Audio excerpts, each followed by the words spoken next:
नाम संतोष मूरत सिंह। उम्र तकरीबन 38 वर्ष। पता ग्राम छितौनी, थाना चौबेपुर, ज़िला बनारस, उत्तर प्रदेश।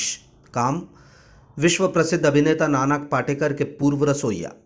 ये पहचान है एक ऐसे शख्स की जो दुनिया के लिए भले ही सही सलामत और ज़िंदा हैं, लेकिन उत्तर प्रदेश के वाराणसी की सदर तहसील के दस्तावेज़ों में उनकी मौत हो चुकी है।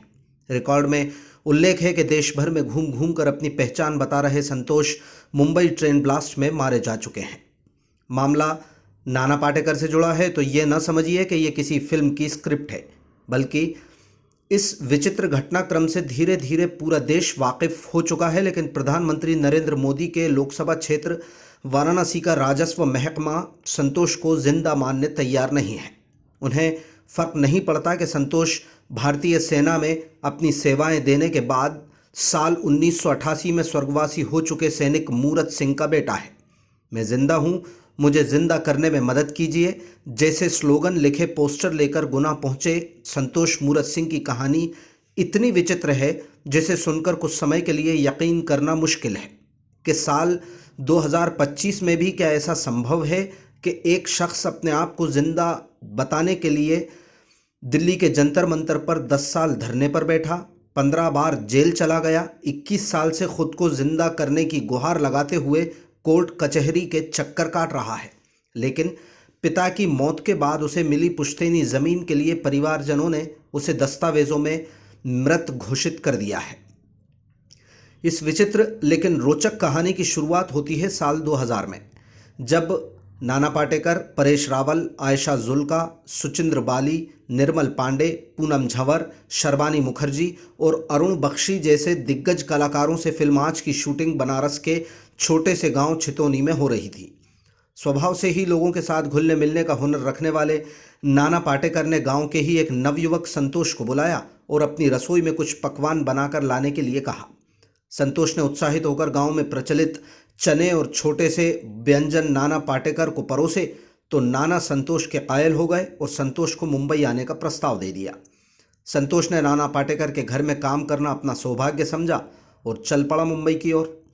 कहानी में ट्विस्ट तब आया जब साल 2003 में नाना पाटेकर के मोबाइल पर छितौनी गांव से एक फ़ोन आता है और सामने से बात करने वाला शख्स संतोष से बात करने की गुहार लगाता है।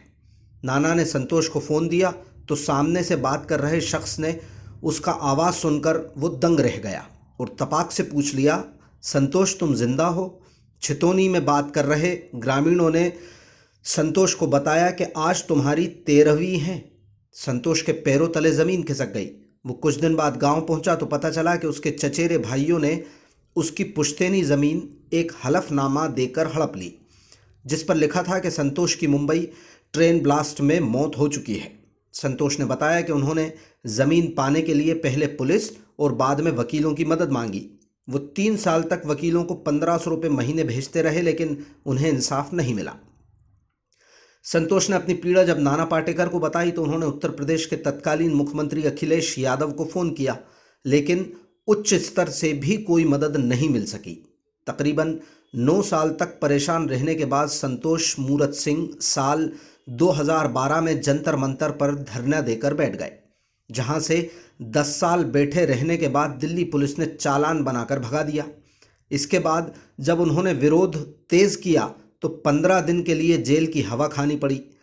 संतोष बताते हैं कि अब ये हालात हो गए हैं कि जब भी उनके इलाके में कोई वीआईपी मूवमेंट होता है तो पुलिस इसलिए उन्हें गिरफ्तार कर लेती है ताकि वो अपना विरोध दर्ज ना करा सकें। इसके बाद उन्होंने देश भर में भ्रमण कर अपने आप को जीवित साबित करने की ठानी। गुना में पत्रकारों से चर्चा करते हुए संतोष ने यह जानकारी देकर सबको चौंका दिया कि वो एक ऐसी एसोसिएशन का हिस्सा हैं जिसमें 50,000 मृत लोग शामिल हैं। इस संगठन का नाम लाल बिहारी मृतक संघ है और वो संघ उन लोगों के लिए काम करता है जो दस्तावेजों में मरे घोषित कर दिए गए हैं। संतोष इन दिनों डियर जिंदगी संस्था से जुड़े हैं। डियर जिंदगी संस्था गुना में मधु रघुवंशी संचालित करती हैं। उनका कार्य मेडिटेशन का है, जिसका मकसद जीवन को खुशहाली के साथ जीने की कला सिखाना है। संतोष के साथ संघर्ष करने की क्षमता का अंदाज़ा इस बात से लगाया जा सकता है कि उन्होंने उम्मीद कभी नहीं हारी और जितना हो सका उतने प्रयास किए।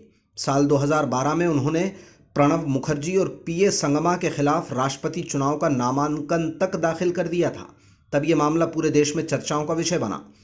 संतोष जहां जाते हैं मीडिया की सुर्खियां बन जाते हैं। बड़े बड़े फिल्म स्टार उन्हें जानने पहचानने लगे हैं, लेकिन दुर्भाग्य इस बात का है कि बनारस उन्हें नहीं पहचान पा रहा। बनारस की सदर तहसील के कागजों में उनकी पहचान आज भी स्वर्गीय संतोष के रूप में दर्ज है।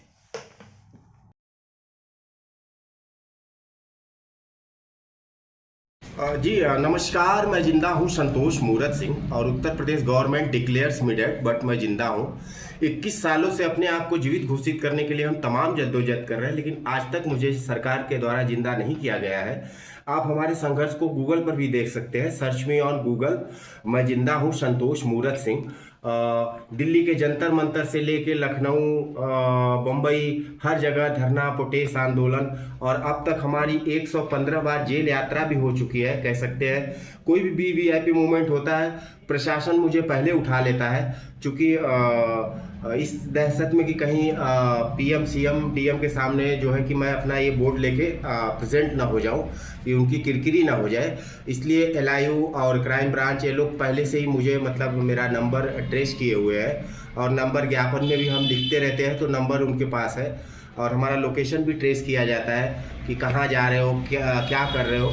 तो प्रशासन की नज़र हम पे बनी हुई है, सिर्फ पकड़ने के लिए, न कि जिंदा करने के लिए। और दिल्ली के जंतर मंतर पे हमने 10 साल लगातार धरना दिया। वहीं से दिल्ली पुलिस ने 2012 में हमारा चालान भी किया था 151 में।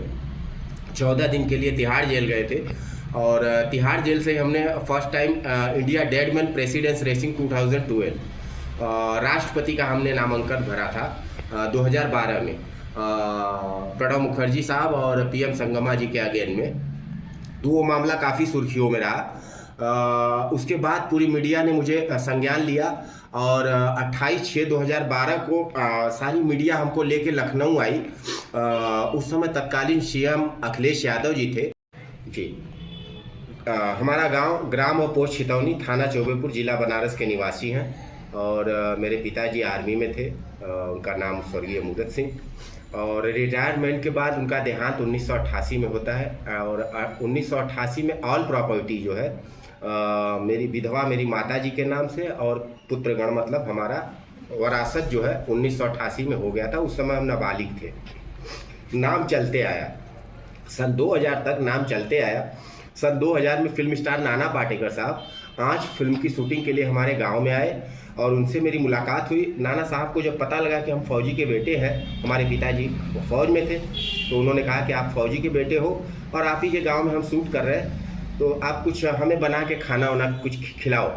तो हमने कहा कि सर क्या खाएंगे। तो गांव का जो नेचुरल चीज़ होता है, जैसे चने का साग, बल्डे का लिट्टी, ये सब हमने अपने हाथ से कुकिंग करके उनको खिलाया।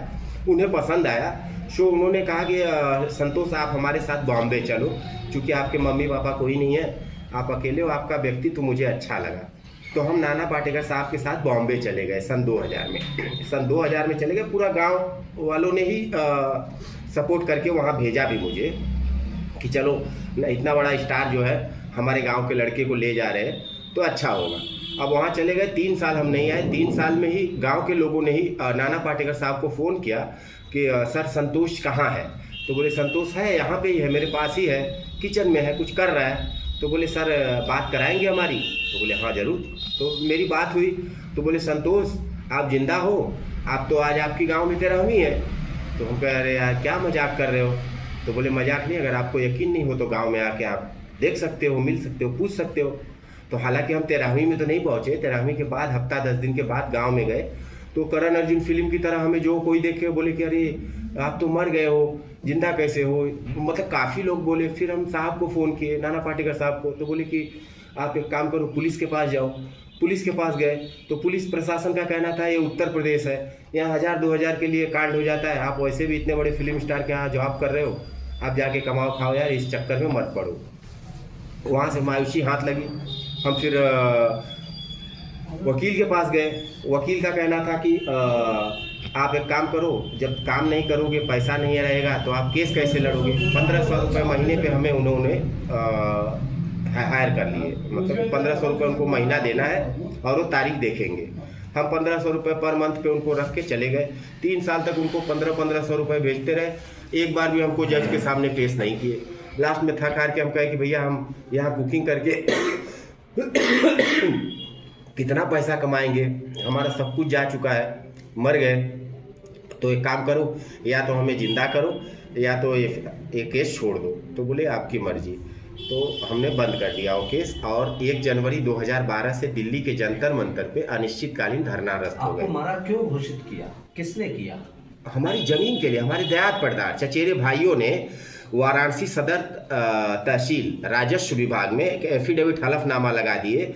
लापता मिसिंग लाश मुंबई ट्रेन बम ब्लास्ट में संतोष मूरत सिंह मर चुका है और 13वीं जो मरने के बाद का होता है 13वीं करके मुंबई ट्रेन ब्लास्ट में आप मर गए, ऐसा उन लोगों का कहना है। हाँ, एफिडेविट हलफनामा लगा दिए। अच्छा। और 13वीं करके हमारे हिस्से की 12.5 एकड़ जमीन अपने नाम ट्रांसफर करा लिए। चूंकि हमारे गार्जियन कोई है नहीं, मम्मी पापा गुजर गए, भाई है नहीं, तो ऑल प्रॉपर्टी जैसे कि जो रिलेशन के चचेरे रहेंगे उन्हीं के हिस्से जाएगी, तो उसका फायदा उन्होंने उठा के। अब उस संबंध में कोई केस प्रचलन में है? अब केस साहब चूंकि लड़ने के लिए पैसा चाहिए, पीएम सीएम देश विदेश हर जगह जो है कोर्ट में कहीं कोई नहीं, केस? कोर्ट में नहीं, तहसील में नहीं है? तहसील में मैं देता हूँ प्रार्थना पत्र, ज्ञापन जो है, धरना प्रोटेस्ट आंदोलन, ये हमारा कंटिन्यू चल रहा है। अच्छा। कोर्ट में लड़ने के लिए हमारे पास तहसील में पैसा। आपने आखिरी बार आवेदन कब दिया?